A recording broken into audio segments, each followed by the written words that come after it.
asking, the Councillor Stanton asking, can anyone send it to him? Okay, thank you. Okay, I'm going to start now.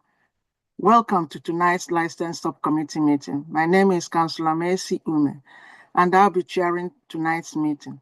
The meeting is being broadcast live on Council's YouTube channel. If I lose connection, Councillor Paul Alexandra will take over for me. I would like to remind all participants a few housekeeping points. Please keep your microphone muted unless you are speaking. Please keep your camera turned on when you speak at the hearing. Please note that the chat function has been disabled. If parties wish to add any additional information other than their allocated time to speak, they must use raise the hand function so that they're not missed. I also ask that members keep their questions, comments brief to the point. I now move to item 1 on the agenda. Item 1, apologies for absence. None was received. Item 2, declaration of interest. Do members have any declaration of interest? No, Chair. Okay. Item 3, Windy, 563 Fulham Road, London, SW61ES. I would like to ask everyone participating to introduce yourself as I call on you. I'll call your first name. We should have with us Karen. Is Karen here? Good evening. My name's Karen Hetherington and I work for GH Burgers. Sorry to interrupt, Chair. Could I just ask, there's lots of people with microphones on and it's causing quite a lot of feedback. Okay, please, can people mute unless they're speaking? That's what we said. Okay. Is that okay, Councillor? So, we have Ali Hassan, and is he here? Yes, it's under Andrew Crimin and Al Hassan Boussous on the screen, Councillor. I'm the franchisee and the director for GH Burgers. Thank you, both of you are there. So Andrew and Zanda are both there. So we have Adrian, the licensing manager. Adrian? Sorry, Chair. Adrian sends his apologies. He's not very well, so can't attend this evening.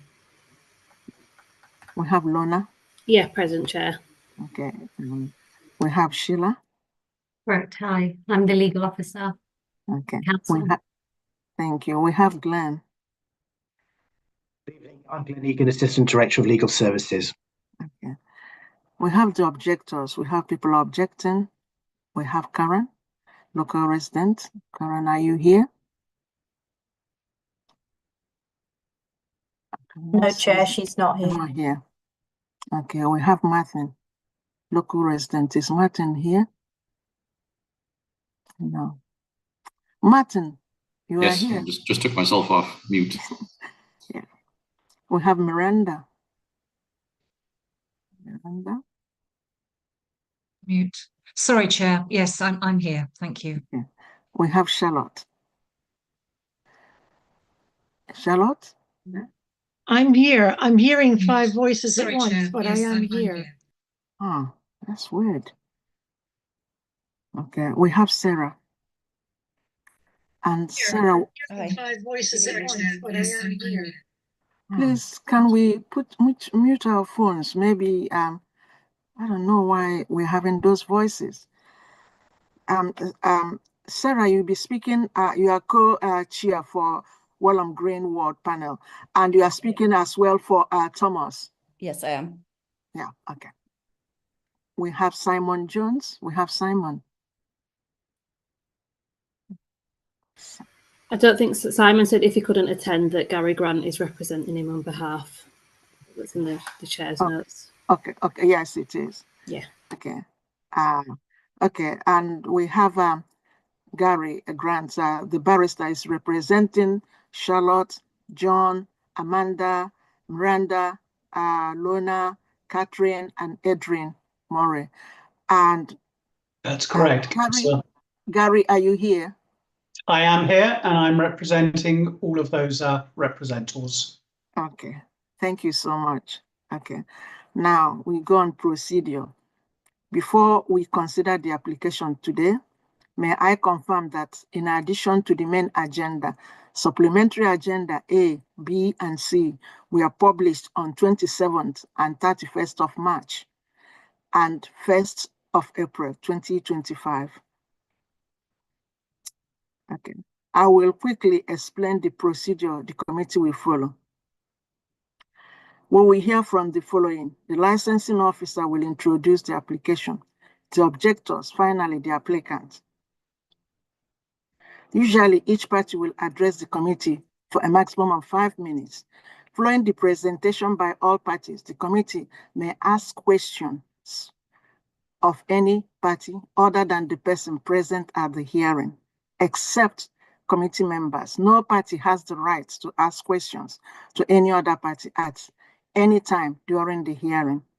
Following the presentation and questioning, each party will be allowed a maximum of 3 minutes to sum up their cases or representation. The committee will then retire for deliberation. Upon its return, I will announce committee's decision. Now, presenting officer, can I ask the presenting officer to introduce the application? Yeah, thank you, Chair. So on the 6th of February 2025, the Licensing Authority received a valid application for a variation to the premises licence in respect of the premises known as Wendy's, 563 Fulham Road, London, SW6 1ES, which was submitted by GH Burgers Limited, the applicant. The premises currently benefits from a premises licence which permits the following licensable activity: the playing of recorded music indoors only, Monday to Saturday from 12 midday till 12:30 AM and Sunday 11 AM till 11:30 PM. Late night refreshment indoors only, Monday to Saturday from the hours of 11 PM till 12:30 AM and Sunday from 11 PM till 11:30 PM. The sale of alcohol on and off the premises, Monday to Saturday, 12 midday till midnight, and Sunday 11 AM till 11 PM. The opening hours of the premises currently are Monday to Saturday from 12 midday till 12:30 AM, and Sunday 11 AM till 11:30 PM. There are the following non-standard timings and seasonal variations for all the activities and opening hours, which is from the end of the permitted hours on New Year's Eve until 2 AM on New Year's Day. The full variation application was for that the applicant has applied to remove the sale of alcohol both on and off the premises from the premises licence, amend the premises plans, amend the opening hours, increase the hours for late night refreshment both indoors and outdoors as follows. The original application was for late night refreshment both indoors and outdoors, Mondays to Sundays from 11 PM till 5 AM. And the proposed opening hours, Monday to Sunday, between 7 AM and 5 AM.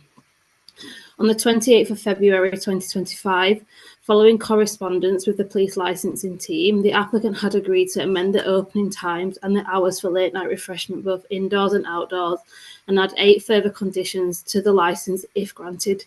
If the variation is granted this evening. The amendments to the licensable hours were as follows: that the late night refreshment both indoors and outdoors would be Sunday to Thursday from 11 PM till 1 AM and Friday and Saturday from 11 PM until 3 AM, with the opening hours of the premises being Sunday to Thursday from 7 AM till 1 AM and Friday and Saturday from 7 AM till 3 AM. On the 14th of March 2025, following correspondence with the Environmental Protection Team, the applicant agreed to amend the opening times to the premises as follows. The new opening hours being considered this evening are Sunday to Thursday from 8 AM till 1 AM and Friday and Saturday from 8 AM till 3 AM. A copy of all these agreements and the list of conditions can be found on pages 42 to 53 of tonight's agenda's papers. During the consultation period, the licensing section received 12 representations objecting to the licence application, and on the 12th of March 2025, the licensing team sent an email to all objectors with the reduction of hours mentioned above. However, as members will see from the papers, none of the representations have been withdrawn at this stage, which essentially leaves you to decide whether what the applicant has volunteered and the subsequent agreed conditions with the police reasonable and suitable to mitigate any outstanding concerns with the case. In addition to the main agenda, I can confirm that supplementary agenda items A, B and C were published on the 27th and 31st of March and the 1st of April 2025, which have been circulated to all parties. Thanks, Chair. Thank you so much, Lorna. Now we have go to objectors. I'm going to ask Karen Pornell, local resident. You have 5 minutes. Councillor, She's not in the. Sorry. Okay, Gary. Councillor, I'm sorry. I've received a message from Charlotte Dexter. She's still having audio technical problems. She's receiving a lot of feedback and can't follow the hearing. Would you mind if we paused for perhaps 1 or 2 minutes so she can log out and log back in again so she can follow the proceedings? Okay, that's fine. Thank you. Okay.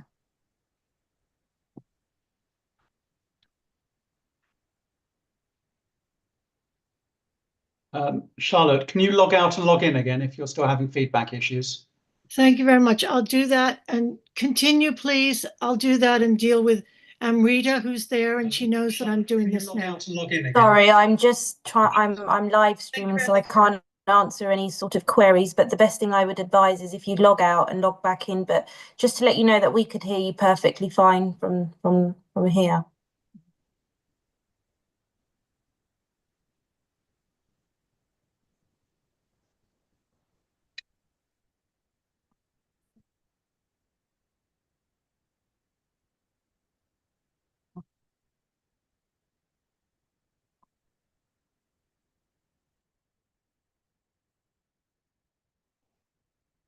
Chair, just to let you know, Karen Pownall is not in attendance, so it would be Martin Van next. Okay. In that case, I think our 2 minutes is up for Charlotte. So Gary, I think we have to continue. Well, yes. So as I understand it, do you want to hear from the objectors first, Councillor? Yes. Would it assist if I go first on behalf of the 8 I represent? Martin, would you like, and Sarah, would you like him to go first? Yes, I think that would be a good idea. All right. Okay. So, Councillor, although I do represent 8, which would be 5 minutes each, I do not intend to ask you for 40 minutes, particularly given the time. I may need about 15 minutes, though, and that should cover all 8, if I may. Okay. Thank you so much. That's great. Thank you. Councillors, the residents who I represent are some 177 residential premises made up from those who I've set out in my written submissions that you can find in the supplementary agenda B. And I hope you've had the opportunity to be able to consider those, so I don't need to repeat all the legal policy and factual arguments within. I'm just going to try and focus on the highlights of that, the matters of most concern to those residents I represent. The thrust of our application is this, that what the residents ask you to decide is a modest and reasonable outcome that simply honours and respects the council's own statement of licensing policy. We ask for no more than that. Now, no policy is absolute, and you can deviate from the policy, but of course that's only lawful to do if there are cogent reasons for departing from your policy that go to the very reasons the policy was made in the first place. Now, this is an experienced subcommittee, and I know you're well aware of your policy. I want to focus, if I may, on one particular policy, and that is your policy suggested hours. So policy 3. And what I'm going to invite the subcommittee to do is either to refuse the variation application, or what may be perhaps more appropriate is to allow the application, to grant it, but only insofar as the terminal hours respect the terminal suggested hours within your policy.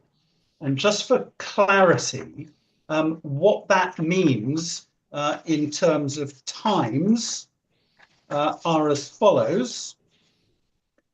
That if you were to grant the variation, it would ensure that on Friday and Saturday, the closing time is 1 a.m., which would amount to an extension of 30 minutes on the existing terminal hour. Midweek, Monday to Thursday, closure either at midnight, which would be a reduction of 30 minutes on the existing licensable hours. But if you think that's too harsh, to leave the present 12:30 closing time midweek in place, and to allow an extension until midnight on Sunday, which would be 30 minutes. Now, all of those hours are the suggested hours within your statement of licensing policy. And those hours are particularly important to the residents I represent for the reasons I'm going to explain. The Fulham Broadway area, and all my residents live within the vicinity of Fulham Broadway and are likely to be impacted by any variation application to extend hours in this area, and in particular Wendy's application. You will know that this used to be a cumulative impact policy area, meaning there was a rebuttable presumption of refusal. Now, the data for that essentially expired, and it was a knock-on effect of COVID. And when the council came to consult on its new policy, 2022 to 2027, it decided not to renew the cumulative impact policy, which sets up a rebuttable presumption of refusal. That doesn't apply to this application. But instead, the council introduced for the first time some mitigation of that decision. And the mitigation was your suggested hours policy, policy 3. Now, like any licensing policy, Hammersmith and Fulham have decided very properly to weigh up and balance the commercial interests of applicants like the current applicant with the reasonable request of residents that they're not disturbed in their own homes very late at night, where many of them live with their young families. And that tension between the commercial needs of an operator and the right of a resident to enjoy peaceful enjoyment of their home is not new. And it permeates throughout your policy. And having consulted businesses, having consulted residents and responsible authorities, your policy 3, your hours policy, was brought in as striking the right balance, generally. The right balance between the commercial needs and the residential needs of those who live and work in your borough. And the residents have placed considerable weight on those hours as the only means to properly protect them against overambitious applications. And I'm sorry to say that Wendy's application falls within that description. It is overly ambitious because it goes so far beyond your suggested policy hours. Now, the resident has put in response to a resident request, the applicant has put in a business case for their hours. Well, a business case is not one of the 4 objectives. So your primary role, as you know, is to focus on what would the impact be on the 4 licensing objectives. And the primary one of concern to my residents are public nuisance and secondary crime and disorder. Now, the applicant has taken on the 20-year lease of this premises at 563 Fulham Road. And they did so knowing full well what hours they had on their license. It did not deter them from taking a 20-year lease. More than that, they are no doubt professional, experienced operators. This premises. Charlotte, can you press mute, please? They are experienced and professional operators who can be expected to have looked at your policy and know what the policy hours are and know that they had no reasonable expectation of being able to extend them anywhere near the sort of hours they are. So please scrutinise with some scepticism some claim that they need the additional hours to survive. No, they don't, because if they did, they wouldn't have taken on the lease before making this application to vary. So what are the issues? What are the concerns? Well, the concerns are this. Firstly, Fulham Broadway already suffers from cumulative impact, even though there is no policy. And your statement of licensing policy makes it clear, and I've extracted the relevant parts within my written submissions, very clear that where there are already lots of premises, licensed premises, that are having an impact that undermines the licensing objectives, then you can take into account that factor when considering, well, is the grant of this application to the hours requested likely to add to the existing woes and problems in the area? The fact there are problems is incontrovertible. Within your papers are crime hotspot figures from police.uk that has this as a hotspot. But more than that, you have a wealth of representations that speak eloquently as to the real life problems that residents are suffering at night, and in particular of relevance to today's application are the sort of issues that arise from delivery couriers, drivers and riders. Now, they've already got some experience of Wendy's. Wendy's has operated now for 4 or 5 months with delivery service, and the residents in their representations, as well as those who I've quoted within my submissions, who have signed an online petition submitted by Miss Dexter, and you'll have the hyperlink within my submissions, speak very plainly and clearly that at the moment, with the current hours Wendy's enjoys, they are already being seriously disturbed by those delivery drivers coming and going. Now, what do Wendy's say? They say, we're going to invite the delivery drivers in. So what? That doesn't prevent those drivers making a noise in their vehicles or with their mouths as they get out. It doesn't prevent those who want to smoke congregating outside. In other words, it doesn't prevent the sort of issues residents are already suffering directly from Wendy's and their delivery drivers. But what the applicant asks you to do is to extend those problems much further into the night. And there is one particular resident who describes this as their sleep window. That they know that things up to about 11:30 or thereabouts, things are bad, very bad. After that, things generally start to die down, except they've experienced, and they say it in their representations and in the petition, what suddenly takes over as the noise source are the delivery drivers who serve Wendy's. And they've noticed it since it's opened as contributing to their inability to be able to sleep properly. So we have a cumulative impact, and this is likely to add to that cumulative impact. And there is nothing that Wendy's have suggested that is going to impact that. Yes, one door supervisor on a Friday or Saturday might help to deter some troublemakers immediately in the premises or on its doorstep. But what that doesn't do is it doesn't prevent either delivery drivers or customers, because they're going to remain open upstairs for customers who come in on foot. It doesn't prevent the noise they create when those customers use the residential roads as cut-throughs, as they do, and make a noise and wake up those sleeping children and adults who live nearby.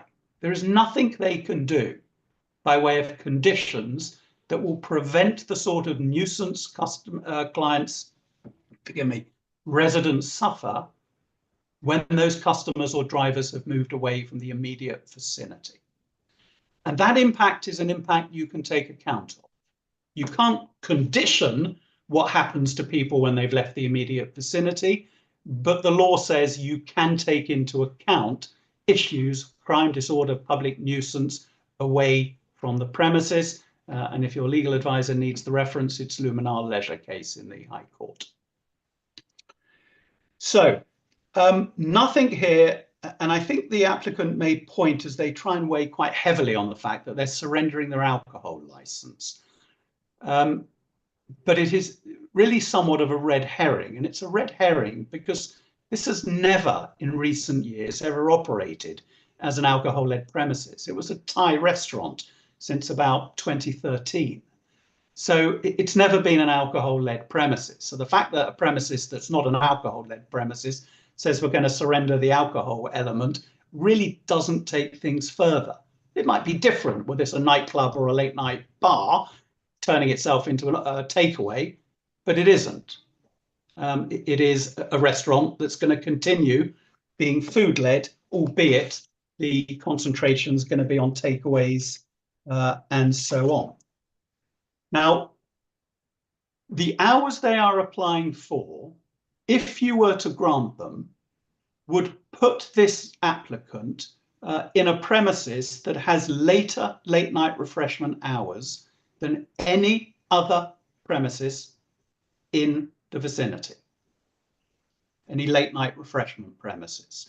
And you have the tables towards the back of your main agenda packing case that goes through them. And I've gone through all of those tables. You can find them at pages 55 through to 61.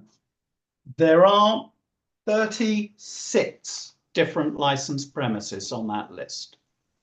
Of those, about half, perhaps 2/3, have late night refreshment hours. None of them go through to 3 a.m. Friday or Saturday.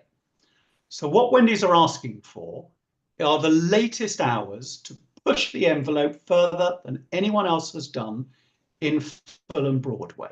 And the hours I've quoted are for late night refreshment, because that's the focus. Indeed, the applicant is going to close the larger of the two dining areas downstairs in the basement if this application is granted. So takeaway is going to be their focus. What they are asking for are later hours than anybody else enjoys. And what's going to happen? You will, of course, deal with this case on its own merits. And no case, as a matter of law, sets a precedent for the next. But as a matter of reality, something you may be more interested in, what do we think will happen if this application is granted? Every other late night refreshment operator, of whom there are dozens, will look at this and say, well, the licensing subcommittee really gives no weight to its own policy hours, because if they grant this, we're going to have a go. And then what do you do? What do you do if you grant this and then someone else comes along and says, I want a 3 a.m. Friday and Saturday. And then someone else, I want 3 a.m. Friday and Saturday. The answer is this will start an arms race with all of those late night takeaways on Fulham Broadway. And all the excellent work the council and the responsible authorities have done to try and make Fulham Broadway a better place for residents and businesses to live in harmony will come crashing down pretty quickly.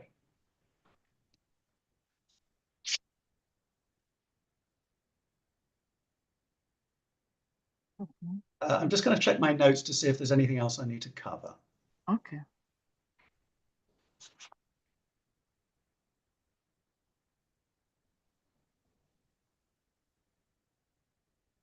Yeah, I just wanted to cover this, and I've put the figures within my written submissions.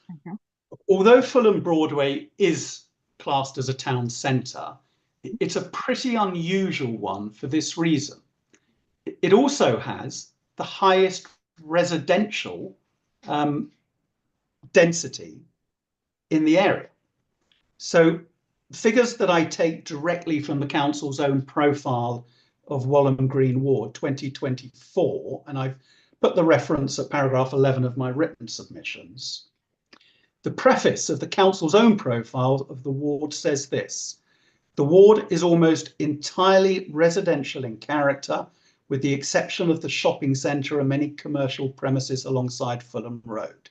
Now, as you will know, there are even residents above that commercial parade, as well as down all the side streets where most of the residents I represent live. Just by way of figures, the residential density of the ward is 16,510 people per square kilometre.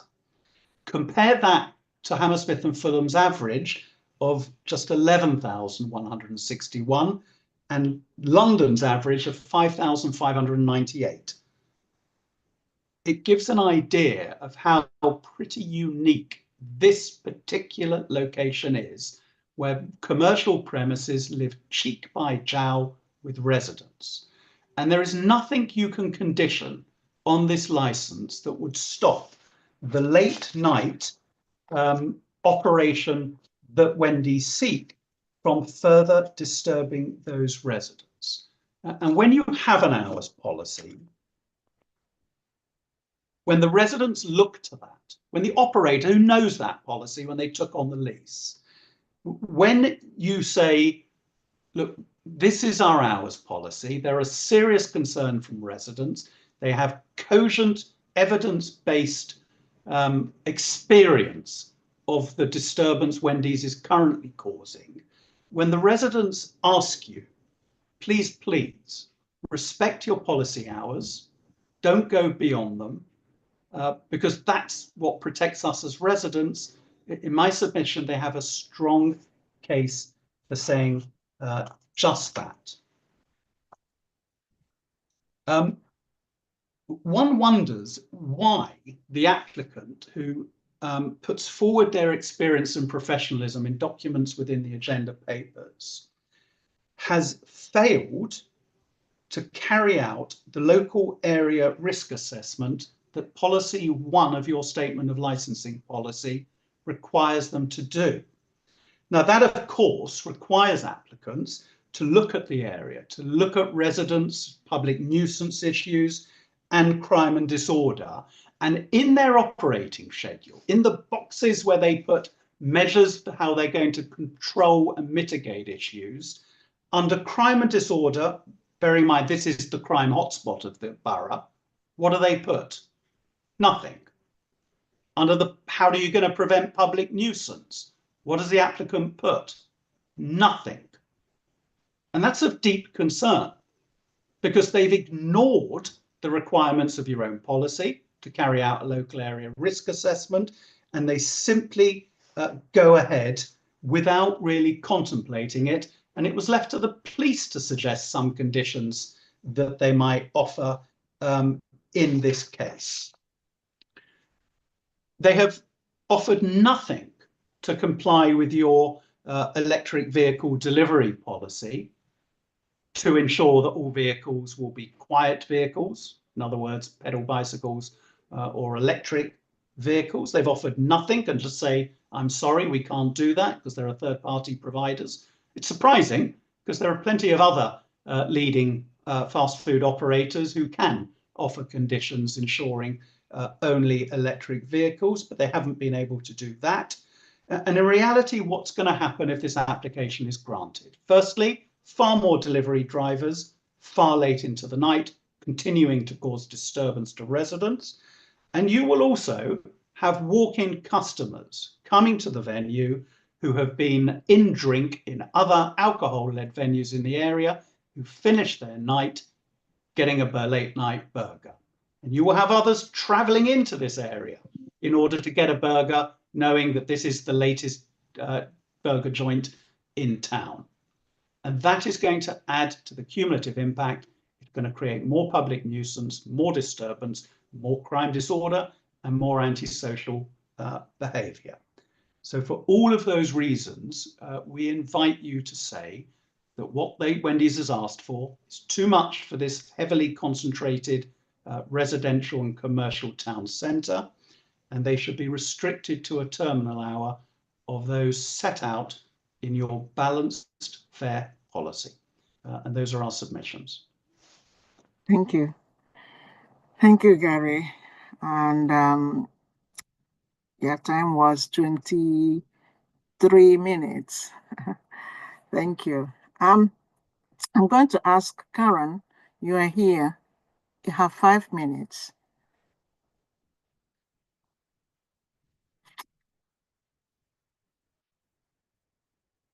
Karen? Oh, no? I think you're on mute, Karen.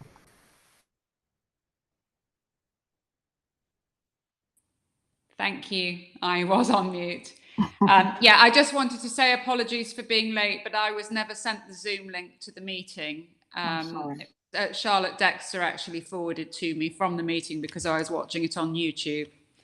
But yeah, I just wanted to say that I'm a resident. I've lived here for 25 years, and we've seen lots of different eateries, bars, clubs, shops come and go. As Gary says, the hours that Wendy's are putting forward are ridiculous. It's been a restaurant, that venue, for as long as I can remember. And, you know, the hours shouldn't be any later than the previous restaurant. We can't have a situation where we've got people congregating there when everywhere else has closed, because they'll just fall out of, we've now got Wetherspoons going into the old tube station, which is great, but we don't want people to be falling out of there and then going across the road to then congregate and make a noise which is going to disturb residents. In addition, late night means it means deliveries, and we would then have motorbikes speeding through our road, waking residents up at night. We also have sheltered housing, quite a large sheltered housing for old people in our street, and they need their rest. And we also have lots of children in our road. So even though we need our rest, there are other more vulnerable people as well. And the other thing I wanted to say was that in Wendy's, in one of the reports they've written, they say that they want to bring, you know, economy to the area, but actually we have already got Marks and Spencer's going into the old Whole Foods, and we've got Wetherspoons going into the old tube station. So, you know, we're not, I don't think opening late is going to bring anything to the economy that we haven't already got. And yeah, all I was going to say is that, you know, we want to be able to sleep at night. It's sort of a normal thing to be able to do. Okay. Thank you. Thank you so much, Karen. Thank you. Martin. Okay, yes. I'll just take myself off. Okay, Martin, wait.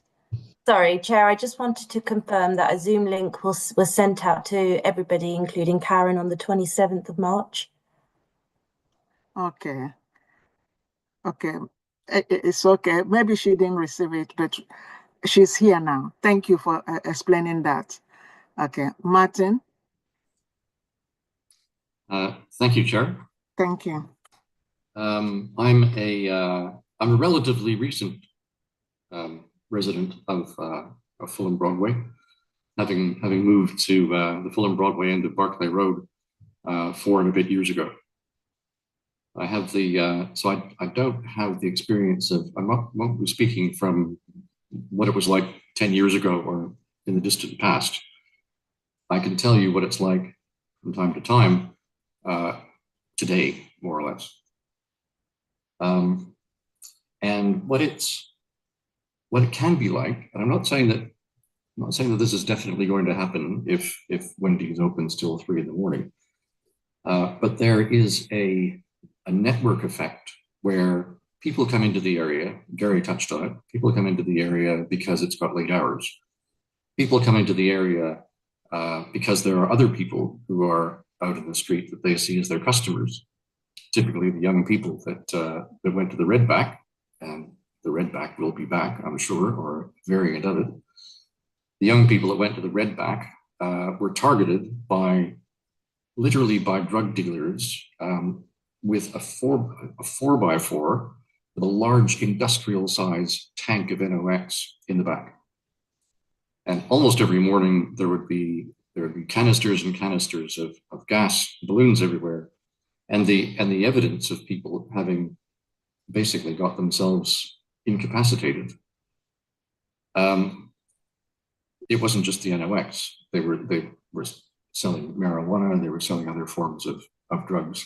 My point is that once things start to go downhill, they go really downhill.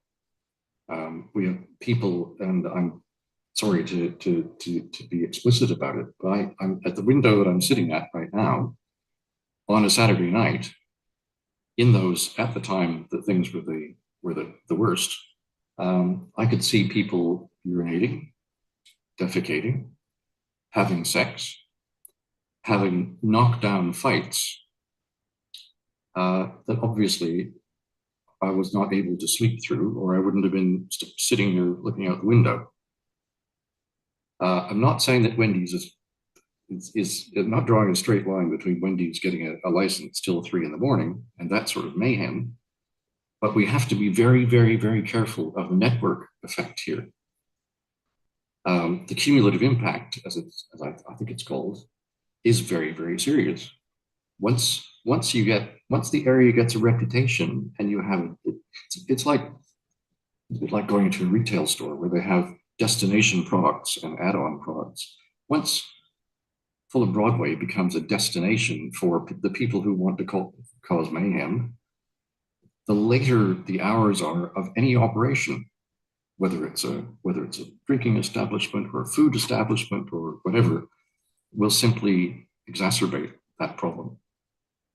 So we've seen it makes a great deal of sense to limit the hours of any sort of outlet to a reasonable amount, and make that the standard. Why would you want to create more mayhem effect, more network effect? Why would you want to create a competition for later and later hours? Because that's what will happen if you don't have a policy and enforce it. Which kind of brings me to my next main point, which is that there's something very wrong here, looking a bit wider than this particular application. I do appreciate the applications have to be looked at on their own individual merit. But looking a little wider, this is the 4th or 5th time in 2 years where I've given up many hours to be in a meeting like this and be prepared, of course, because you don't just show up. And I've spent hundreds and hundreds and hundreds of pounds on people like Gary. Now, I think Gary is very good. I like him a lot, but I really don't want to spend much time in his company at my expense.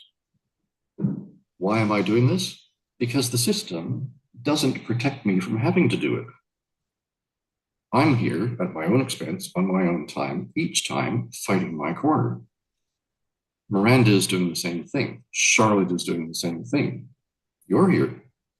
Why do we want to be here? Any of us?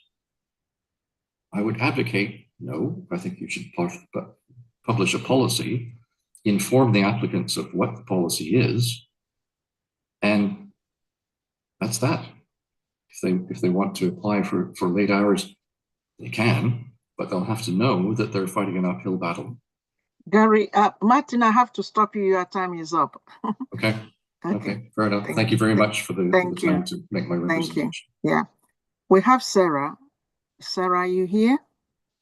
Yes, I am. And you are speaking on behalf of Thomas. Yes, I am. So you have 10 minutes. Thank you very much, Councillor Uma. My name is Sarah Shamers. I am representing Thomas Castalgi, but I'm also representing the entire ward of Walham Green, which is almost 8,000 residents. I'm the chair of the Walham Green ward panel, And for those of you who don't know what a ward panel is, this is from the Met website. A ward panel is a group of community members and partner agencies that meet with the local safer neighbourhood team, that's the local police officers, at least quarterly, to set local S&T ward priorities and to hold the officers to account for issues affecting the community. So in fact, we had our most recent meeting last night, at which Charlotte and about 15 local residents were present. A ward panel will feed information and emerging issues directly to local officers, helping to shape and deliver local priorities and inform supervisors. Everything has to be evidence-based. So that's just to give you a bit of flavour, because some of you aren't familiar with ward panels. And that is my most pertinent role for this. But I also have a second role as chair of the independent advisory group for the borough of Hammersmith and Fulham to the police. So I see policing, well, in fact, as many of you know, I work full time. I work over in the West End in finance, but I also probably do about a day's work of volunteering, working alongside the police in this capacity, acting as a critical friend to the police. So this means giving them honest and impartial feedback.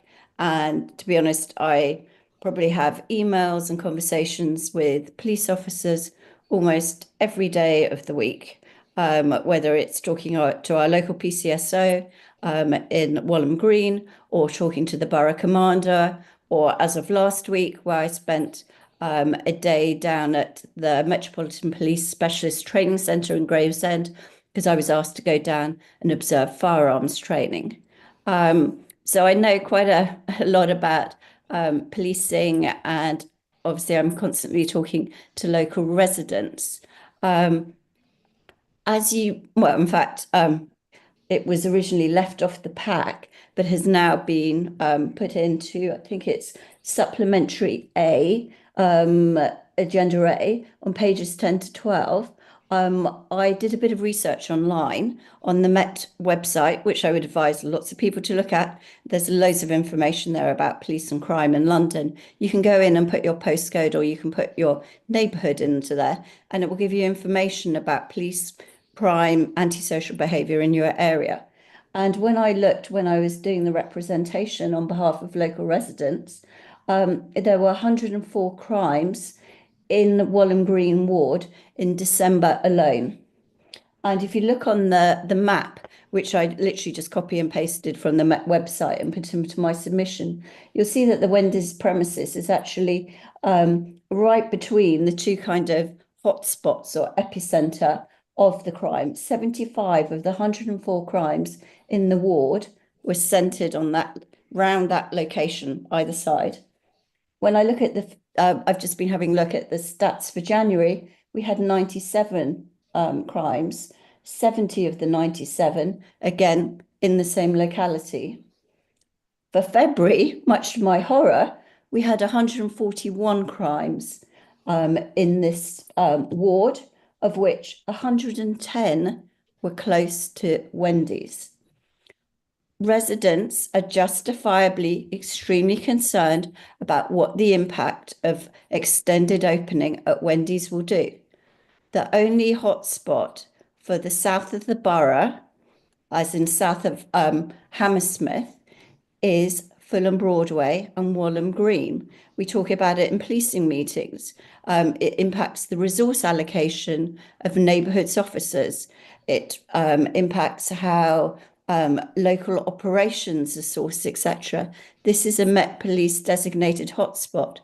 And as the chair of the war panel, I'm horrified about that. You know, I don't want us to be perceived as a high crime area, but this is the reality of the situation. And this is before we have extended opening hours at Wendy's. And as Gary mentioned, this will be a tipping point, and we're likely to have further applications for this from other licensed establishments. And obviously, we're also talking about these are reported crimes, but we all know that many people don't report crimes. There are likely to be a lot more crimes than this that are happening in the area. And lastly, I think the one very important thing to mention is we're currently short of staff at the Met. There's no two ways around it. And Thomas actually refers to this in his submission on page 85 of the pack. He talks about his concerns that if there's an issue at Wendy's or in the vicinity, because obviously the operators of Wendy's, they're only concerned with what happens within their premises, but obviously we have the potential for there being problems immediately off their footprint, i.e. on the pavement outside or just across the road when people come to Wendy's to get a burger at 2 or 3 in the morning, is that we don't have extra police staff or council staff or private security in order to be able to deal with these issues. The Met is severely under strain. Our neighbourhoods police officers don't work at night unless there's a special operation taking place. And the law enforcement team, the 72 officers who are employed by the council, they don't work nights either. And we don't have crime, kind of the security marshals parading along this stretch of the Broadway. And it's not just the Broadway, but it's all the little side streets off it. As you'll see on the map, there are many side streets nearby. So I think we are very concerned about this, and we prefer... I have to stop you, Sarah. Your time is up. Thank you. Thank you so much. Now we have Simon Jones. I understand, Charlotte, you're going to be speaking on his behalf. You have 5 minutes. Sorry, Chair. Simon's time was included within the 40 minutes that Gary had. Okay, it's not on my notes. Okay, that's fine then. In that case, and thank you, everyone. I'm going to ask the applicants to speak. Now, applicant, you can speak for 35 minutes. So which of you are going to be speaking? Are you going to share it? Yeah, I think so, probably. I think, I think I'll go first, Karen, if that's okay. Okay. We obviously put the application in originally. We don't trade locally in the Fulham Broadway area. None of our sites are. Every council you deal with is independent of each other. However, it's a standard part of the process that you'll have a consultation period with the police and you'll have a consultation period with the EHO, and they will actually come back to you and advise you of what is the, in inverted commas, policy of best practice in the area. I don't think there's a single incident in any of the late licences we've applied for in the 24 premises we run where we've objected to the police's recommendations or objected to the environmental health officer's recommendations. We've always adopted the conditions of that they've mandated on us, right? And we've always been responsive. We want to be a good business and we want to have a good relationship with the police, the council and the EHO. The neighbours. Oh, and the neighbours, sorry. But yeah, without saying. I just wanted to refer to one of the things that Gary mentioned earlier. And he was saying that we were the cause of a significant disturbance at 11:30 at night. I'd just like to let him know that we currently only trade till 11 o'clock. And the disturbance from the delivery drivers is probably more than likely the 1,800 other venues that provide the delivery service in the Fulham Broadway postcode at the moment. And that actually adding us to the application or adding our services to that volume of businesses is probably not going to make a significant difference to the motorcycle traffic or the drivers waiting on the road. He did refer to us allowing drivers to stay inside. This is quite unique. So a lot of the businesses that trade with Deliveroo and Uber are carry-out venues, and they don't actually have any seating inside, and they don't have a capacity for the drivers to come in. We like to build a good relationship with our drivers. We don't want them causing trouble to our residents. We don't want them causing trouble with our staff. We find the better you treat them as human beings, the more respectful they are of the neighbourhood, We allow them to come in out of the rain, charge their phones, use our toilet facilities. We provide hot drinks for them. And actually, we find this stops them from congregating in the road and causing trouble and watching their phones loudly outside people's windows. I mean, Martin spoke a lot about drugs and disorder in the area, and I think that's quite a tenuous link to us as a business. We operate 24 businesses across London. We have very, very, very few issues where we have to phone the police. We won't tolerate disorder inside the venue. All of our venues are covered entirely by CCTV. If we're open after 12:30, we've agreed with the police that we'll have a door staff on. That door staff will be connected to the local network of door staff. Drunks and drug users simply won't be admitted, won't be tolerated. We have a responsibility to keep our staff safe, along with our other customers. We wouldn't want that kind of human being in our shop, in our business anyway. I would characterise Fulham Broadway as a very typical high street in London. Everywhere you go, there's residential above, there's residential very close to the shops in central London. And like I said, we currently operate 24 different venues across 2 different brands, many of which will have residential premises above the shop itself. We have good relationships with our neighbours. I'd note that none of the current residents of the flats above are here today objecting. In fact, actually, they're quite supportive of our business. I wish I could have convinced a few to come and join us, but that is the truth. I don't think that any crime that is drawn to our business, if that is what happens, I don't think it will actually be incremental crime. So I can't see us actually being a burden on the police in terms of their resources. And I think probably outside of that, I'd just like to say, like, we will always agree with whatever the council, whatever the HO, whatever the police recommends. We've entered into this process in good faith. We would have liked to have had a license to attend to do business 24 hours a day. It's actually quite common practice in lots of London. However, like I said, we're always going to listen to what the police and the environmental health officer were going to suggest. So, yeah, I'm not sure, apart from the stuff that we put in our submissions, I have much more to add. Oh, no, actually, there is one more point. So I think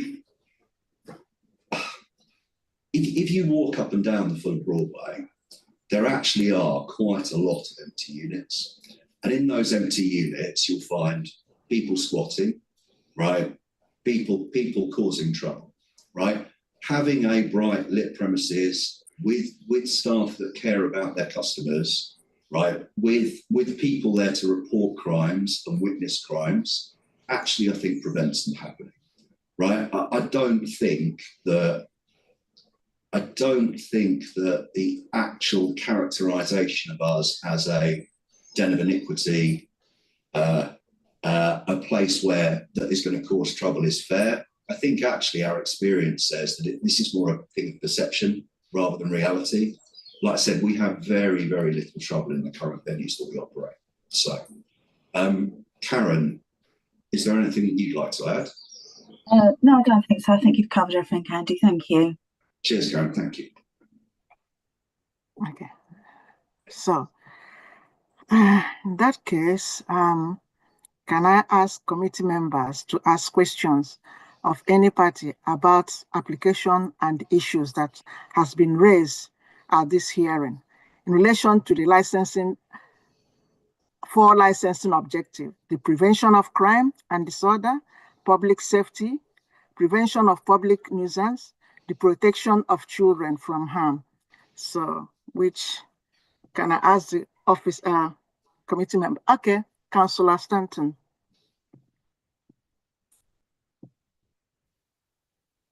Thank you, Chair, and thank you everybody who spoke or who's spoken so far. I only currently have one question, which is really just so I can clarify something in my own mind. Andrew, you mentioned a figure, and you put it in your one of the submissions, something about 1,800 other food venues offering delivery in the area. I was wondering if you could make that list available to us. Yeah, so actually, if you look at the letter I wrote in response to Simon last night, there's a screenshot of the delivery platform that was taken at 10 minutes past 11 last night. And I used the Fulham Broadway postcode, which is our own postcode. And I placed that in the portal, and I came up with 1,800 different venues providing a service to that postcode. If you were to go onto Uber and repeat the process, you would find another various assortment of premises providing a delivery service to the area. The cut and paste is in one of the appendix. I think it's 3, the submission. Yeah, I mean, you can repeat that any time of day just by using the customer platform, and it will literally give you the addresses of every business that is providing a service after that time. Right, so what you're not saying is that there are 1,800 businesses within the postcode, but that there are 1,800 businesses, many of which might be outside the postcode, that are prepared to come to the postcode. Absolutely, yeah. And so you, like I said, but that's only on one of the 3 aggregator platforms. No, that's fine. Thank you very much. I do have one question for Sarah Chambers. Sarah, are you there? Yes, I am, Councillor Stanton. Hello, Sarah. Hi. It's probably a very brief question, but that's actually up to you. Yep. Ran out of time earlier. Mm-hmm. I was just wondering if there were any very, very brief points that you hadn't been able to make that we might have missed out on, if they're very, very brief. The only other thing I guess I would say, which is probably most people are really aware of following the announcement today, is that it's on the BBC website, it's all over everywhere online, is that the Met will be losing 1,700 officers. This will be impacting our BCU, which is Hammersmith and Fulham, Westminster, Kensington and Chelsea. The IAG chair's been in contact with all the local MPs, etc., about this, what the impacts will be for our local residents and businesses. We don't have the resources for the policing that's required.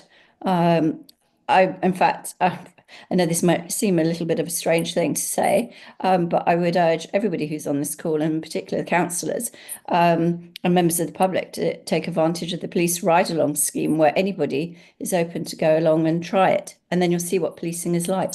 Stop you there, Sarah. Thank you. Thank you very much. We're getting slightly off topic. That's very helpful. Actually, I do have one more question for you, Andrew, if I may. Which is with regards to the deliveries. Council mentioned earlier that you hadn't actually specified whether you could control whether delivery vehicles would be electric or not. Can you just clarify that, please? Yeah, so I did actually write some notes on that point. So we and the majority of other businesses use Deliveroo, Uber or Just Eat for deliveries. So we don't actually take orders on our own platform and then deliver to the customer. We accept Deliveroo's customers and pass the food to their drivers. And because of the nature of the business, we do not have control over what vehicles are used. I would actually challenge that any businesses in the local area have the ability to control what vehicles are arriving at their shop. We run a pizza business. We have our own delivery fleet. We would only be able to choose whether 50% of the deliveries were electric, because Deliveroo, Uber and Just Eat, they employ self-employed employees, and those employees provide their own transport.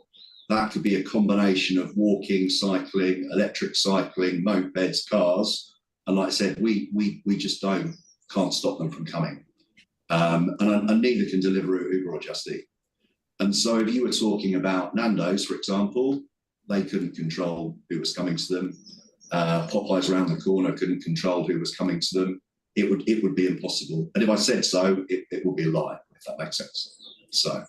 No, that does. Thank you. That does actually bring me on to something that was in one of the submissions, which was that you referenced the ability to effectively put a ban on certain drivers. Yeah, so so although we don't know people's names, we know order numbers attached to each person that comes into the shop. So, for example, if anyone was to come in and abuse our staff, or if anyone was misbehaving in the street outside our shop, we would be able to log against the order that was placed a complaint to either Deliveroo or Just Eat. Depending on the severity of the complaint or the frequency of the complaints against that person is taken off the platform and not allowed to trade with Deliveroo or Just Eat ever again. Residents or members of the public can report direct to Deliveroo or Just Eat using registration numbers of vehicles. So again, it's not against a specific name. They won't release name details, but they will manage it their end. Does that make sense?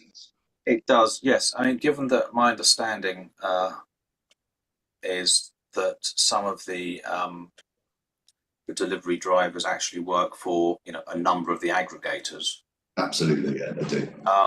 And this might be outside of your knowledge. If person A is banned from Deliveroo for delivering to you, that doesn't necessarily mean that they'll be banned from Just Eat or Uber Eats. No, but if the same human being came in to collect an Uber order just after they've been asked to not take a Deliveroo order, we put a complaint against them on the Uber platform and they get banned. Does that make sense? So yeah, no, yeah. It does. But I mean, all I was going to say was that if they came in on a different day, there was different staff on, you wouldn't necessarily know. No, we wouldn't know. Not an easy thing to control, Councillor. Sorry? Not an easy thing to control, but we do our best. No, of course. And on the other hand, also, we do have the ability to recommend drivers, so give them a positive feedback. So the good drivers tend to be called again to our stores. And we it's in our interest to make sure that the better drivers come to our stores rather than the not so good drivers. Can you tell me then? So currently you're operating until what time? So till 11 o'clock. Until 11 o'clock. Yeah. So we obviously only started trading in December. When you first open a business, you want to kind of make sure that all the customers that come in have good service. And so the margins of operation are less important. You kind of open the core. We didn't even open delivery operations at all until February. So we haven't had aggregator orders coming out of our shop until the beginning of February.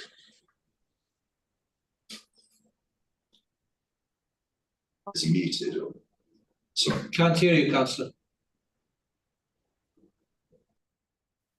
Sorry, I'm not entirely sure how I muted myself. So you've been doing aggregator business for roughly 2 months. Yes. Out of Fulham, yes. Yeah, out of Fulham. Yeah, sure.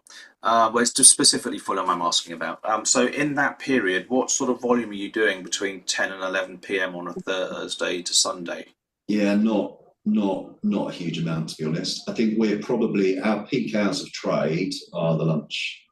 So between maybe 12:30 and 3:30 in the afternoon, dependent on football matches. So Tottenham are playing Chelsea on Thursday. We'll do 2 days worth of sales in the space of 5 hours. Sure, but football matches tend not to be at 11 or 12 o'clock at night, so we kind of discount those. So what would you say your peak is on a normal lunchtime per hour? Oh, absolutely, lunchtime, middle of the day. Yeah. No. What sort of numbers would you be doing in terms of deliveries? Orders or in terms of deliveries? So per hour. Okay. Right. So our delivery mix versus our dine-in mix is 40% of our trade.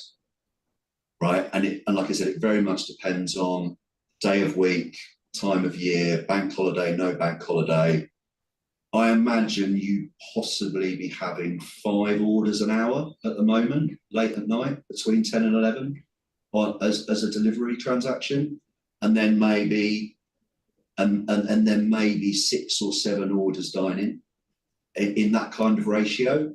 I think if you were to have, I mean, look, I know the football matches start at 7, 8, but obviously the customers leave. So the last football match that was at 8 p.m, we had almost half a day's trade between 10 and 11 as the football customers leave. So it's very, it fluctuates greatly. So, no, I appreciate that. It's just because you've not been open past 11 p.m. at night, I'm just trying to get some sort of feel for what sort of business you might be doing between one driver every 10 minutes, probably, in reality. And like I said, you end up with a pool of drivers who you have a relationship with, and they come and wait inside because it's cold, and then they take your orders, and it's probably, at that time of night, you'd probably be talking about 2 drivers, and they take 3 orders each, if that makes sense. I mean, the other thing to say is those orders would be such a tiny drop in the ocean of what is already passing up and down Fulham Broadway, right? There are literally thousands of people ordering from different businesses from between 11 p.m. at night and 5 a.m. in the morning, all the way across London, right? This is the characterisation of us bringing all this extra traffic to the area. It's just not real, right? Like the drivers, unfortunately, that were driving up and down through one of the residents' one-way systems, they're not drivers from our businesses. They're coming from other businesses existing. That's a problem that we don't have any influence over, and this isn't going to change that at all. So, okay, thank you, thank you, everybody. That's it for me, I think. Thank you. Sorry.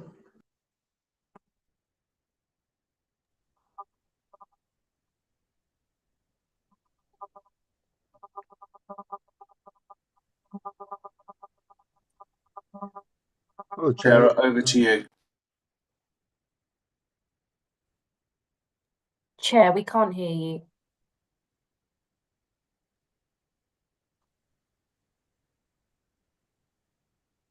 Can't hear you, Chair.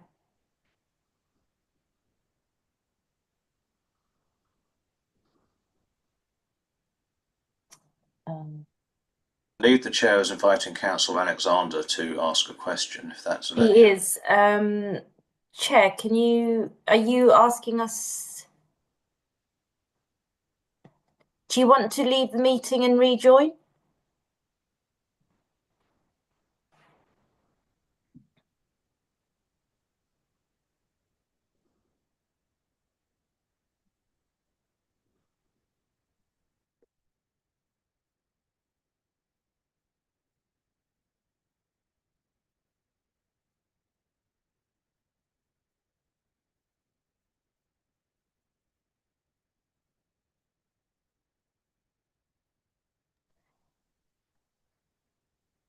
Councillor Alexander, in the chair's notes, it states that if the chair loses connection, you can take over while she's trying to fix her issues. So if you've got any questions, I guess, if you know, to ask, then maybe now's a good time. Rita, thank you. I do have more than one question. And firstly, I suspect this is going to be something that would come back to for licensing to answer. There are 3 significant pubs near Wendy's. They're all indicated in the papers. However, the one that hasn't opened as yet, we don't know what their hours are. I wonder if you can tell me. That's the one that's going in the old Fulham Broadway station. Do you know what their licensing hours are? Talking about the Wetherspoons, Councillor, it's under 472 Fulham Road. I don't know off the top of my head. If you just give me a minute, I can get it up and I'll have a look for you. And also at the same time, could you confirm I've noticed that there's a variation notice on those premises. For 472 Fulham Road? Yeah, for the weather. Yeah, that application is a minor variation just for some change of so- internal plans. Okay, thank you. So it's just really about the opening and closing time. Yeah, I'll just have a look at the opening and closing times and come back to you. Thank you very much. I know the answer to this to this question, but I would like to see if everybody else is aware. Fulham Broadway Station, Andrew. What are the last train times east and westbound at Fulham Broadway Station?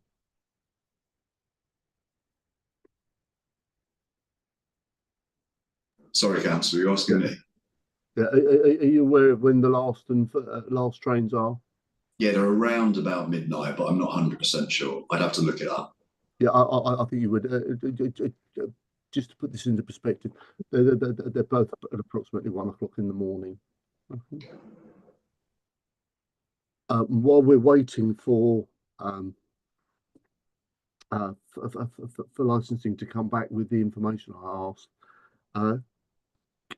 Gary Grant, could you just help me with what I read as being the main issue here, which is not that people have raised any objections to what goes on inside the Wendy's Burger premises.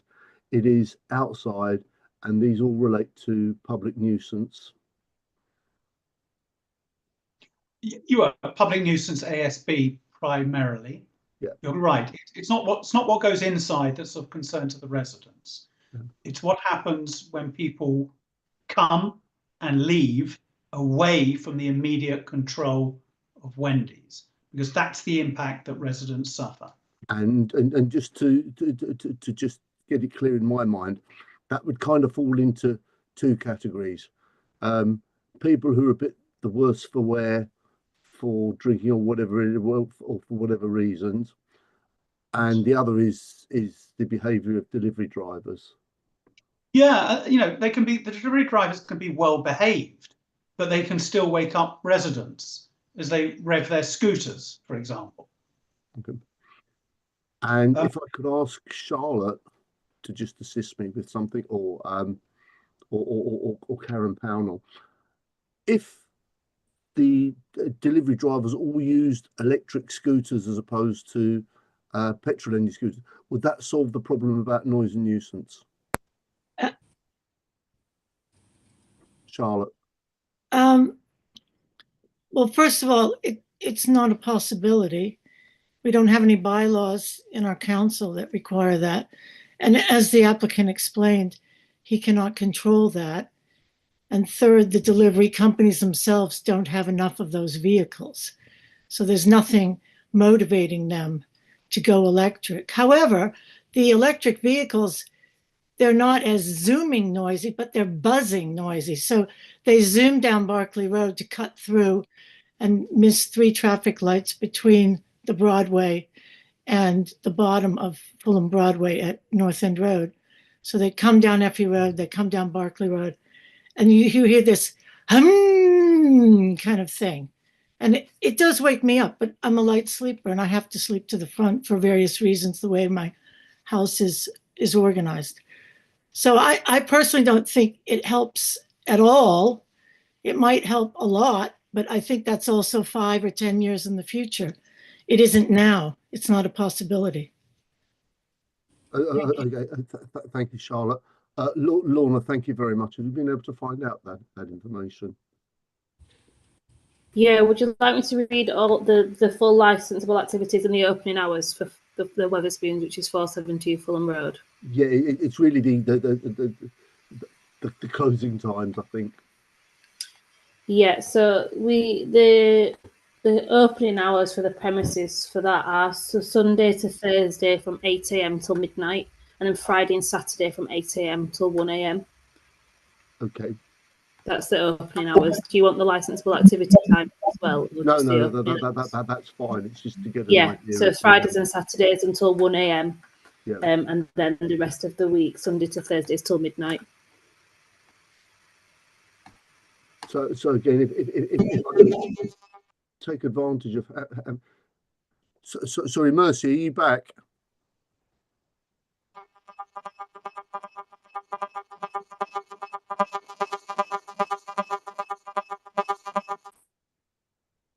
Sorry, Mercy, your sound is muted.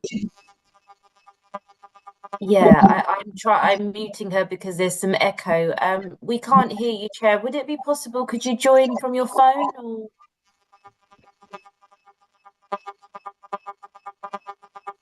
could you just let me know what you're saying via email or WhatsApp, please? Thank you.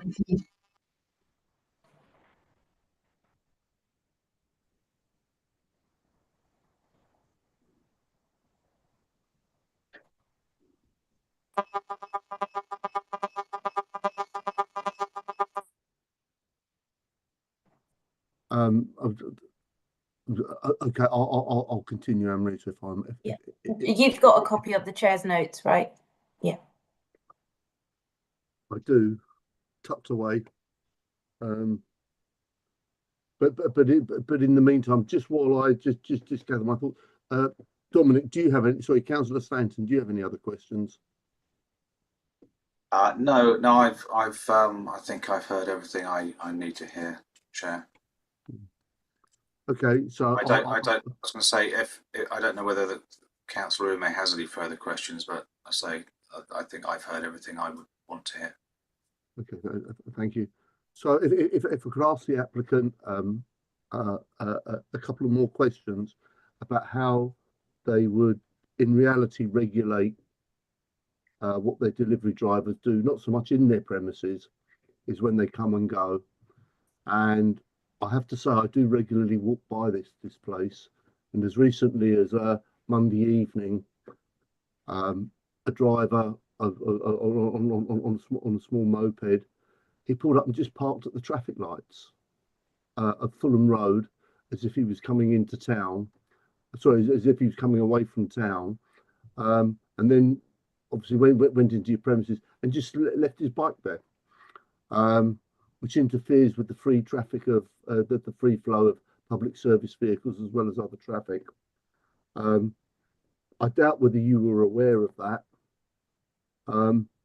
but what would you do to regulate or to deal with somebody like that if I or one of the other residents came into your store and said, look, this is what I've just seen, here's the registration number? So exactly as described before. So there is a reporting method on the tablet that runs the aggregator service. So you would report a driver that had parked their bike dangerously in the street outside your shop that you weren't happy with. Depending on how serious Deliveroo think the issue is, would mean that potentially that person would be removed from the platform.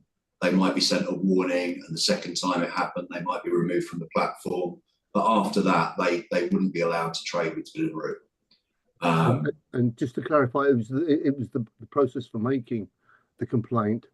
Somebody would have to be e-savvy and use. No, you wouldn't. No. So you would have to bring the matter to our staff's attention, supply the registration number or identify the driver who was standing in the shop, and then we would do the reporting, right? And that's standard across any business that trades with Deliveroo, Uber or Just Eat. They all have the ability to do that. And just out of interest, in terms of the sort of the main two modes of delivery drivers, one is on motorised and the other are on bicycles. Yeah. Where would you recommend or suggest to your delivery drivers that they put their bicycles or mopeds while they're coming to collect the orders from your store? Well, so yeah, wherever is legal. so any marked parking bay that they would be legally allowed to park a moped in. I mean, in terms of the bike, if it was a push bike, I mean, you could chain it up against the lights or the railing outside the shop. I mean, that's anywhere that you would legally be allowed to chain up a bike. So I think it's really important to understand the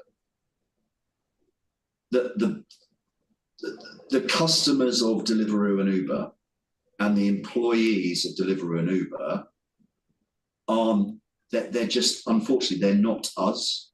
So if you're a customer of Deliveroo, you log onto the platform at any given time of the day, you choose a brand that you want to transact with at that time.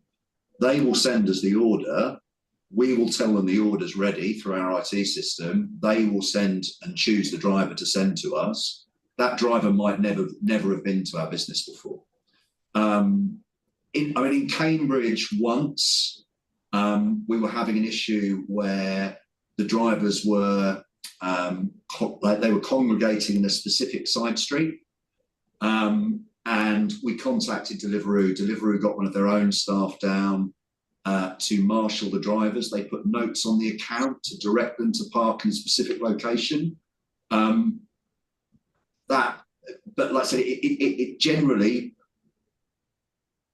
they're Deliveroo staff, and actually we can report on their performance. We can give them a thumbs up, like great, we like this person coming to us.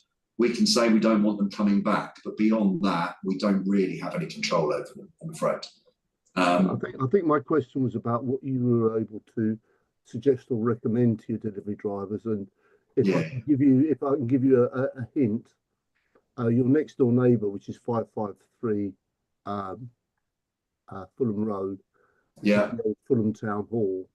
Right next door to you, there's a rack of about 25-30 parking spaces for bicycles. Yes, the push bike racks. I don't see your delivery drivers using that. No, so similarly, the nearest legal parking place for stuff with an engine is almost certainly across the road in Effie Road, where in the borough motorcycles and mopeds are entitled to use resident parking bays, and those are the obviously safe and convenient places. We absolutely wouldn't want them parking on the street outside the shop if we were aware of that. Yeah, so. and I think the fact that you've heard from the residents, and the residents have clubbed together and put their hand in their pocket to pay for a very high caliber barrister, means that this is something that they're not taking it lightly. They're not just oh, it's free to object. It's not free to them to object. They've come with circumstances.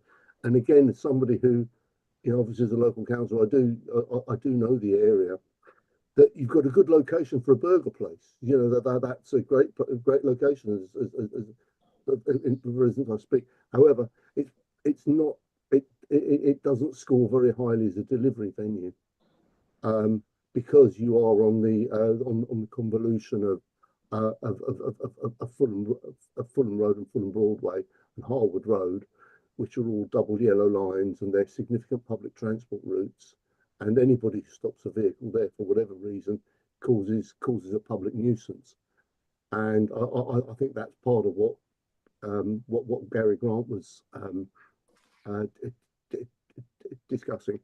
The people coming out of the pubs, from what licensing have explained to us, we can expect them coming out at about at the latest coming out at 1 o'clock. So you probably pick up their business between sort of 1 and 1:30, but after which time they'll have gone home. So after that, it would be presumably you would just be focused on having delivery drivers there, and anybody who's come out of the pub and doesn't know how to get home would then have to catch a night bus at that time, because they'll have missed the last trains.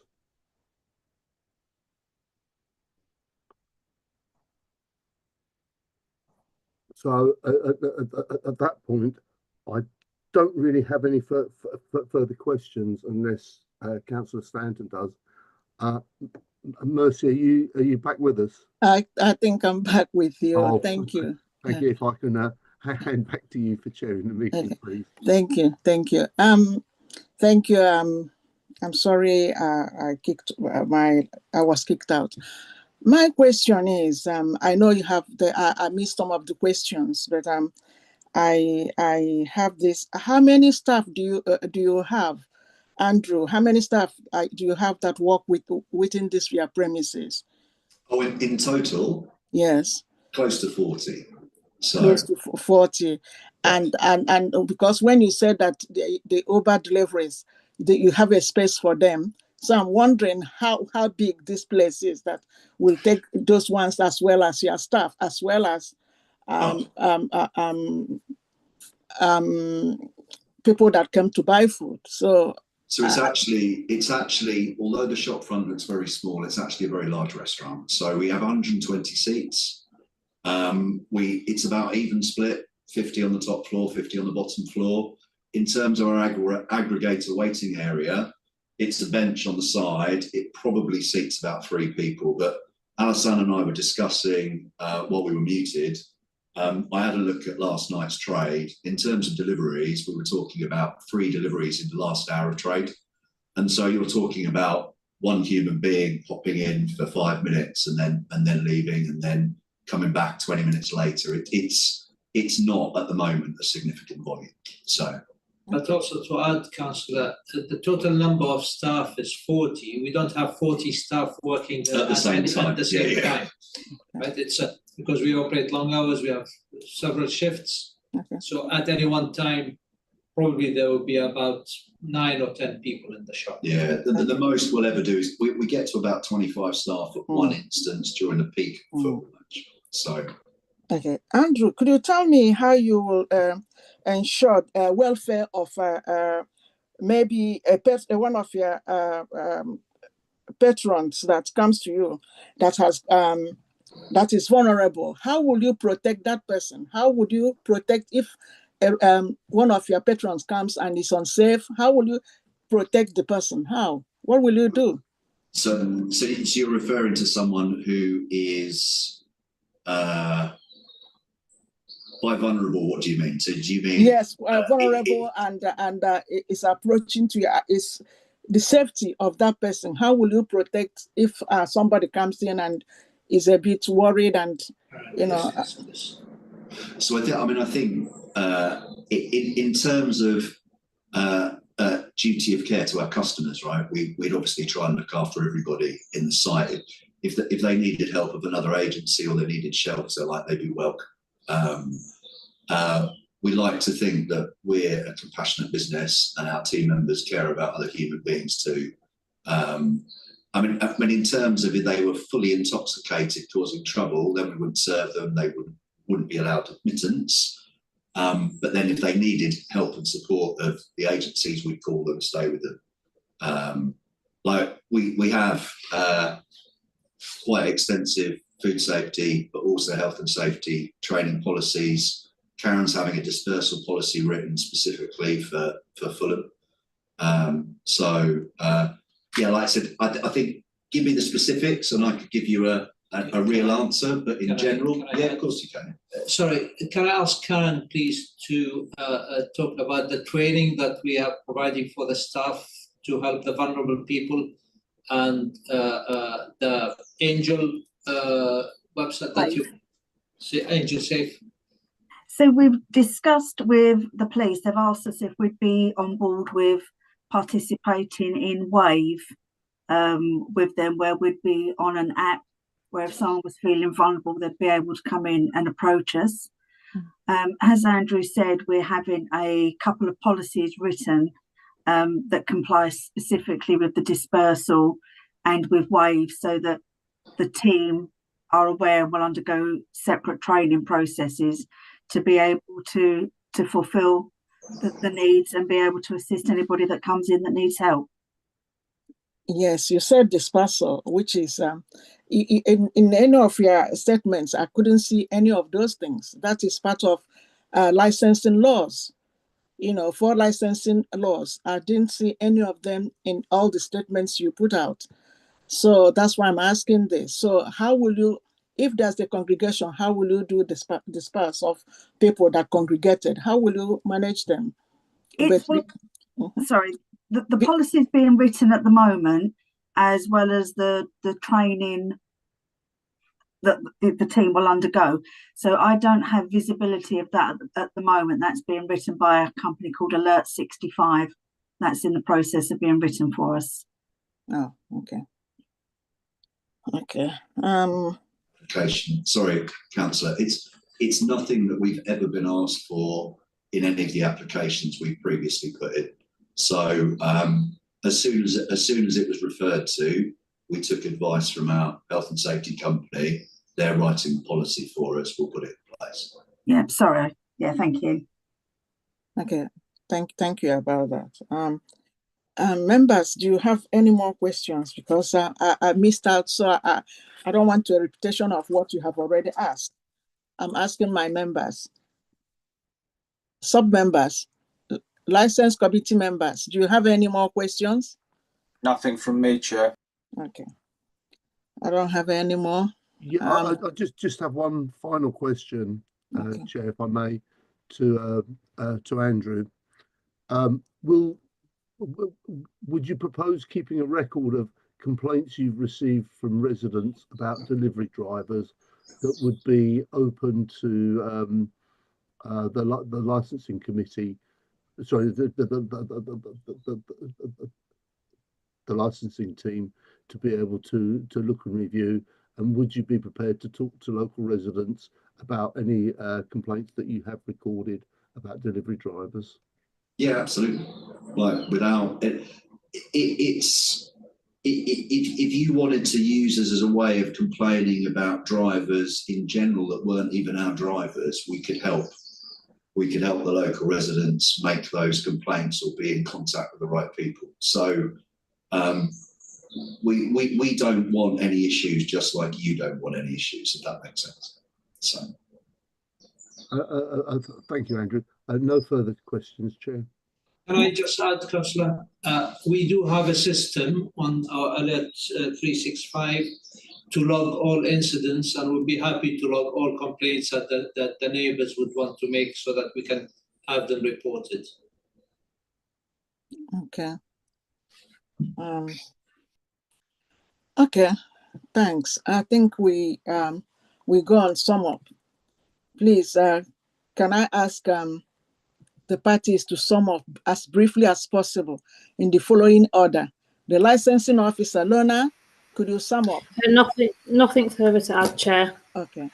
Can I ask then Karen, the objectors?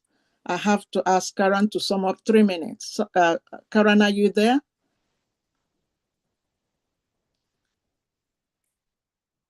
Okay. Maybe. Sorry, which Karen do you mean? Karen Pawnell, resident. Yes, I'm here. Okay, please sum up in 3 minutes. Oh. Yeah. Or do you, Garrett, do you want to sum up for the people you are representing? Do you want him to sum up first before you join? Okay. Yes, please. Okay. Garrett, are you there? Gary Grant. I am here. Councillor, okay. Can you hear me okay? I can hear you. Thanks. I'm sorry about all this, Councillors, there may be an application by an applicant that convinces you it is safe to extend the hours for late night refreshment beyond anything Fulham Broadway has seen so far and way in excess of your policy suggested hours. There may be, but this is not the applicant and it's not the application. And why do I say that? Firstly, it's a really important part of your licensing policy that applicants should familiarise themselves with the issues in which they wish to operate. And they do that by firstly reading your licensing policy. Mr. Crimin has made it abundantly clear that he didn't read your licensing policy.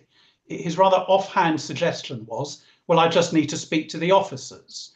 And that's why he put nothing in his application to deal with the existing nuisance and ASB. That's not a good start.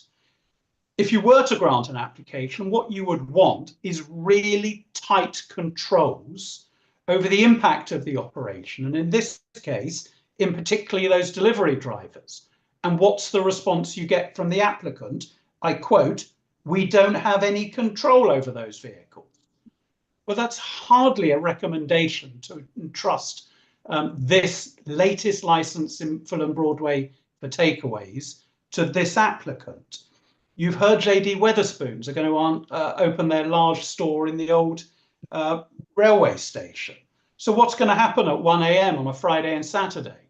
Answer: people are going to spill out of Wetherspoons, and instead of going home and giving residents a break, they're going to go to Wendy's and have a burger if you grant this license. Parking, there is nowhere to park there for any motorized vehicle. What is happening at the moment, I'm informed, is drivers are going in, parking in the residential road, Effie Road. Dispersal, really important dispersal. What have we heard? Well, there's no train to take people away. So what's going to happen? People are going to have to wait for night buses, taxis, or walk home, all of which contribute to the disturbance for local residents. What is their dispersal policy they rely so heavily on? Answer: we haven't written it yet.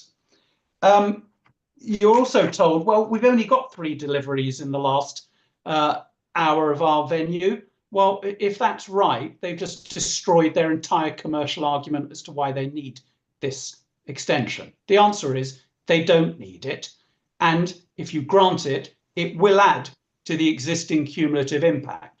And I pose this question: have the applicant made you confident that if you grant these unprecedented hours, it's not going to add to the existing problems? We say they haven't got anywhere near, and ask you to either reject or cap the hours at your policy terminal hours. Thank you, Gary. Thank you so much. That wasn't up to 21 minutes. Okay, then I have to go back to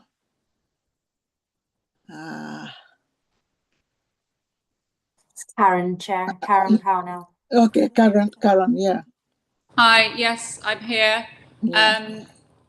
Gary summed up very well. I just wanted to add that the ward councillors thing about the police, already we don't have enough police in the area.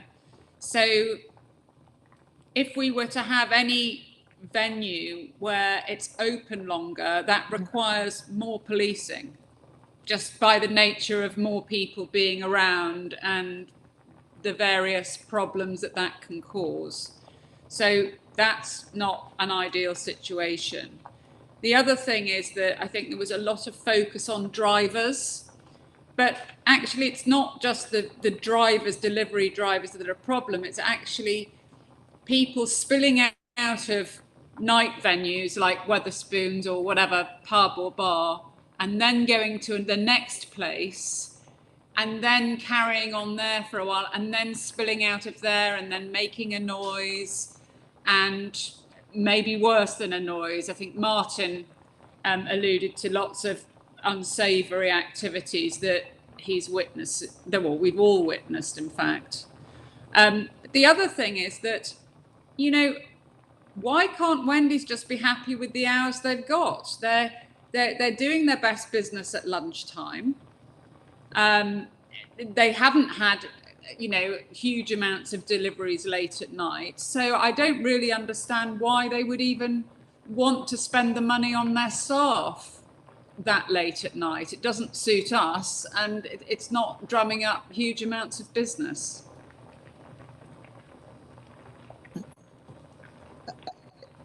Okay, Karen, thank you so much. Okay, can I ask Martin to sum up 3 minutes, Martin?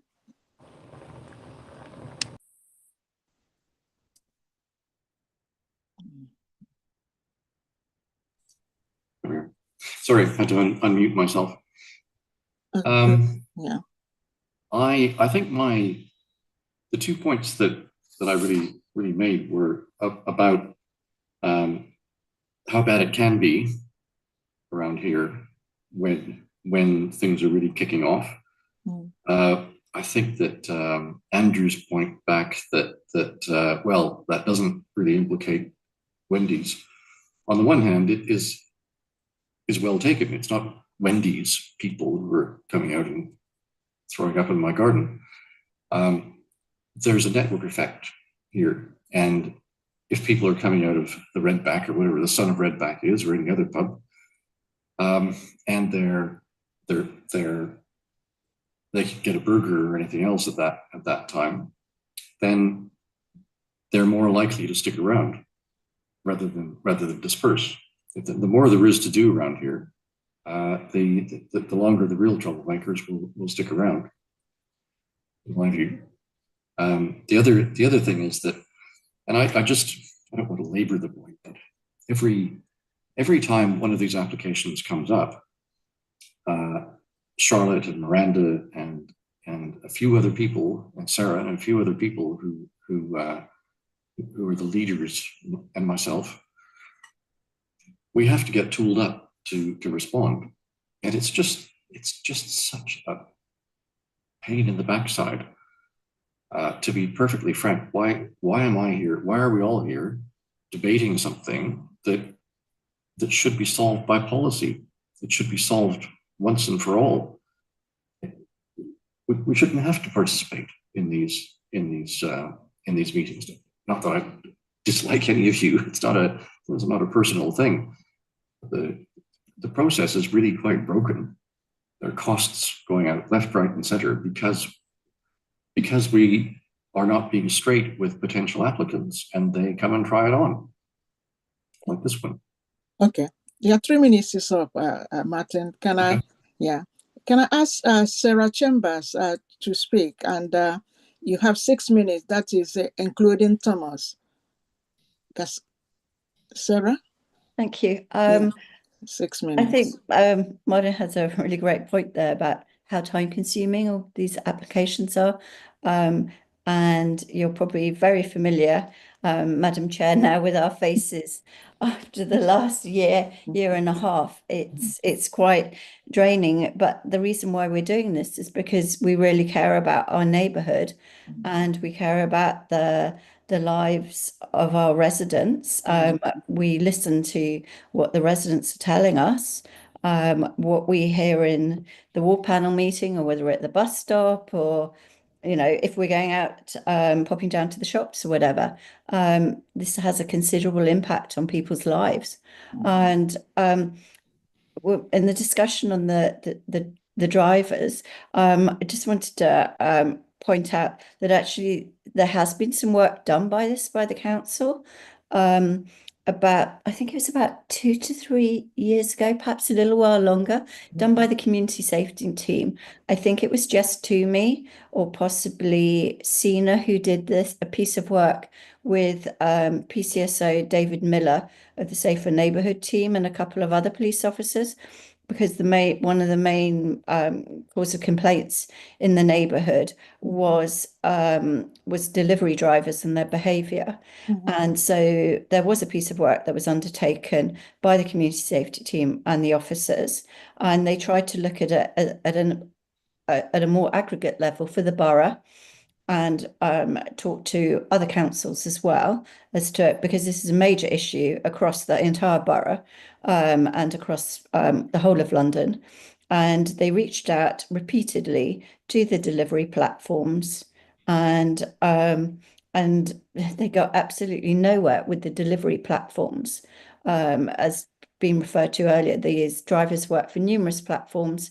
They're all freelance, and they basically do whatever they want to do, and there seems to be very little controls over them that can be employed. We all know how to complain to the platforms, but the platforms don't do anything about this.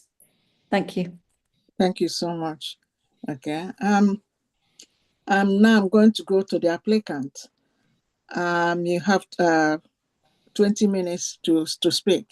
That is Andrew. So I'm absolutely not going to take 20 minutes. Okay. I just wanted to say that, I just wanted to say thank you for your time. Like, I appreciate that from the submissions, from the effort that people are putting in, that this is a motive issue. I think, to Martin's point, if during the consultation process with the council, if the police or the environmental health officer had suggested shorter opening hours, we would have agreed at that point. We always do, right? So we've never got to the point where we have contended the police's decision or the environmental health officer's decision in any of these applications. I think, beyond that, in terms of the complaint to the aggregator, it only has teeth if you can link it to the guest check or the order number that you're complaining about. Then the delivery platform will link that to the specific driver, and in that instance, they can do something about it. And we've had many experiences of drivers that we've barred from our premises for abusing our staff or being unfriendly, but generally in the shop, not outside the shop. But apart from that, thank you very much for your time. Okay. It is very late. So. Thank you so much. Okay. Now, the committee will now retire to take its decision in a separate room. You are welcome to remain in the meeting to hear committee's decision. However, this might take some time. If you do not want to wait, a summary decision will be published on council's website tomorrow morning. Can I ask members to turn off their video, mute their microphone, and join me in a private team meeting for deliberation? Thank you.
Hello? Oh, good. We can hear you. Okay. Okay, thanks. Okay. I'm sorry about all this. Windy 563 Fulham Road, London SW6 1ES, the premises. The committee has considered the committee's paper and the submission made by all the parties, both oral and in writing. In reaching its decision, the committee has made regards to the relevant registration and the Secretary of State's guidance and the authority's statement of licensing policy. In summary, the committee has considered, after taking into account all the individual circumstances of this case and the promotion of 4 licensing objectives. 1, to agree to remove from the existing license the provision for the sale of alcohol both on and off the premises as proposed by the applicant and updated the license plan. 2, to agree an additional 7 conditions proposed by the police licensing team and amended by the committee. These are as follows. 1, the license holder risk assess the requirements of licensing law to be employed at the premises.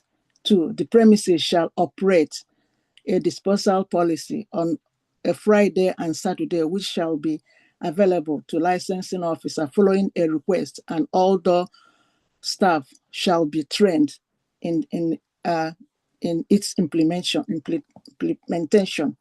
3, an incident record shall be maintained by the licensing holder manager that details incidents and that occurs on the immediate vicinity of the premises. This shall include any incidents of disorder, seizure of drugs or offenses, weapon, any faults in CCT system, and ejection from premises as minimum. The record shall be made available to the police and local authority upon request. 4, the basement floor of the premises shall be closed to customers / members of the public from 23 hours every day. 5, public Wi-Fi inside the premises shall be switched off between the hours of 00 hours to 1 o'clock, Friday to Saturday. 6, the background music played inside the premises shall be classical between the hours of 00 hours to 1 o'clock, Monday to Friday and Saturday. 7, the premises shall have a policy to ensure that welfare and safeguarding of vulnerable patrons, staff shall be available to support and assist people who feel unsafe, vulnerable, and threatened. Should customers approach the venue for assistance, this incident shall be recorded in incident book. To grant the provision of late night refreshment, both indoors and outdoors, Sunday to Thursday, 23 hours to 00 hours, Friday and Saturday, 23 hours, 22:00 hours to 01:00. 4, the hours of the premises to open to the public shall be Saturday to Thursday, Sunday to Thursday, 08 hours to 00 hours, Friday and Saturday, 08 hours to 00 to 01:00 hours. 5, to impose the following condition on existing license. A responsible member of the staff shall be organized and accommodate meetings to discuss the operation of the premises with residents at least 2 times per calendar year. The meeting shall be advertised at least 14 days before due date by letter to residents and residents associations in the locality, as well as the licensing authority. A responsible member of staff shall take the minutes of the meeting with residents that shall be circulated to all attendees and the licensing authority. Copies shall be shall be readily available to the premises on request. A telephone number of the premises or responsible member of staff on duty shall be displayed so that it is visible for public highway for members of the public to lodge a complaint. This licensing become operational with immediate effect. If problems are experienced, then an additional application for a review of the premises license can be made.